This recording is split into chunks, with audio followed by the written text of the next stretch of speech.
So welcome. Today we're going to be talking about the home buyers report for Southern California. We're going to be specifically focusing on San Diego, but as we're seeing this happening in many areas, and it's quite surprising given where we were. And maybe it's changing because right now, well, we got two things going on. We got the coronavirus, but we just see Biden sort of taking control of the primary process. It's early March. Super Tuesday was this week.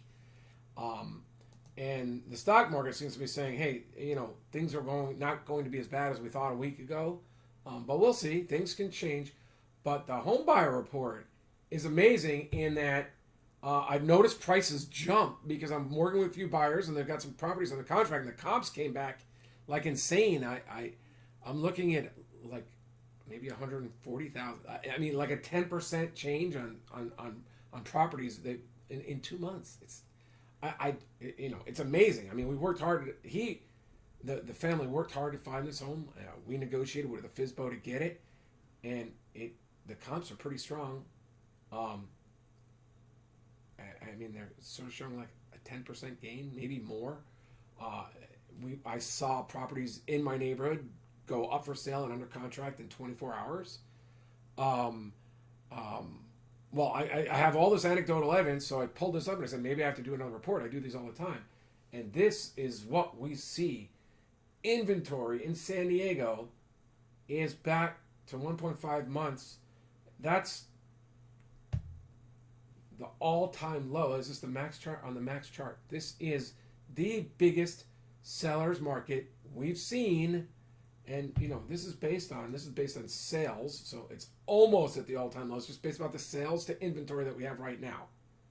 Now I realize it's January and inventory is about to go up, maybe, but sales also go up, so we might see a little run up. But this is a seller's market. This is a multiple offer market. So if you're a buyer, I'm gonna have to go back and find some of my other videos and put them up. But I'm gonna just give you a quick rundown. You want to call up. Wow, I'm going to have to do this from memory. You want to call up. This is just, okay, I'm just pretending I'm representing you right now. I'll tell you, hey, we might be, if you're looking in that $1.5 million price range and below, if you're looking at homes in desirable neighborhoods with desirable views, if you're looking at like the top 50% of the properties in a price range under 1.5 million in California, you've got to be prepared for the fact that there may be multiple offers on the property and you need to be set up to win. So in order for us to do that, immediately upon seeing a property you like, we have to call up and ask the seller's realtor the following questions. Okay, so I'm so-and-so, my buyer's qualified, he understands the process, they've targeted your neighborhood, they really like the home, they have the money, they're motivated to go. They're not going to, I've already talked to them. They understand about buyer's remorse and everything, and they're going to feel a little concerned. They're going to do inspections. We're not worried about ticky-tack stuff. I mean, if there's foundation problems, we might come back and look at price. But the offer they make, they're going to keep. They understand there could be a few $1,000s in repairs recommended by their person, and their intention is to just close. These are real numbers. We're not looking to gyp your client. So before we come out and see the property, I'd like to ask you a few questions. Is that okay? So all that was just my way of introducing people. You need to warm them up because I've been on the phone. I've sold over 200 homes as a real estate broker. I don't like people just calling me up out of the blue, peppering me with questions. I don't know.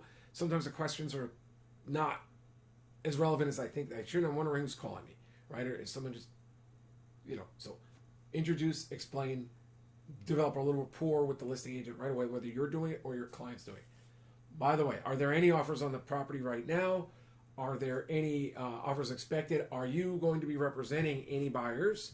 Do you have a I haven't really revealed this one. Do you only represent one buyer at a time, or would you represent more than one buyer? How do you handle that if that happens? And then you've seen the property. My client, I want to set his expectations properly. When he comes through the property, is it looking great? I mean, you might talk to them. I've done a little pricing. The comps would say here, I'm sure you're aware of that. Why are you priced up there?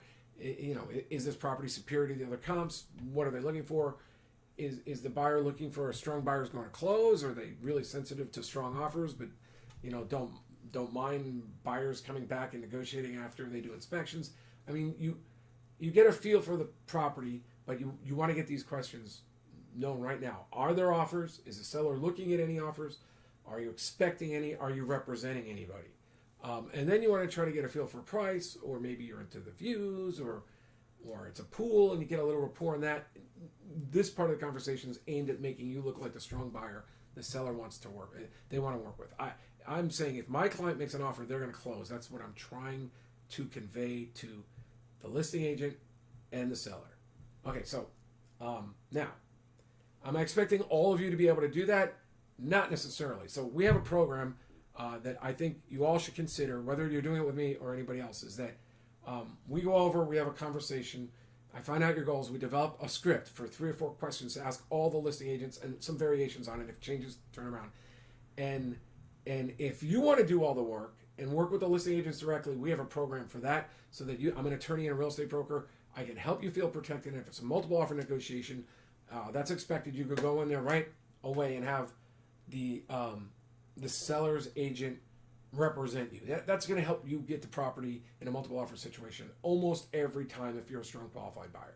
Now, so how do you stay protected? Well, I can talk to you about our programs for that. If I refer you to that agent, I can seek a referral fee if it's appropriate. Like, that's what we're going to have to decide. I can help you decide. Seek a referral fee, and then I can represent you behind the scenes. He's representing you, but I bounce offers. You let me know, hey, I got this inspection report. Should I ask for repairs, depending on what your previous conversation has been? All those things that come up. Is the escrow good? My lender's not performing. What should I do?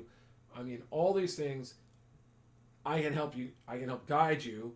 Even on pricing, sometimes you're saying, the listing agent says I have to do this. So how should I go about doing that? Because again, in a multiple offer market, you want to win, but you don't want to overpay. Then we can also, if possible, maybe we even will share some of the referral fee if we're seeking. Frequently you can get up to a 50% referral fee of the buyer's commission, especially if there's not multiple offers. If there are multiple offers, we have to maybe scale back expectations. But anyway, find out more by going to winnerscheck.com. You can set up a free consult there with me, a strategy session. And so really the program goes like this. The questions get answered either because I'm doing it with you. Obviously I'm going to charge for that. You're doing it with you because we've had the strategy session. And then we help you try to buy the home in the way best for you. And if it's not a multiple offer, I can refer you out to buyer's agents, strong buyer's agents, ones who've done business in the area, and seek a large referral fee and then share it with you. So, we like to maintain flexibility for the clients because, after all, the most important thing is that you get the home of your dreams and you desire.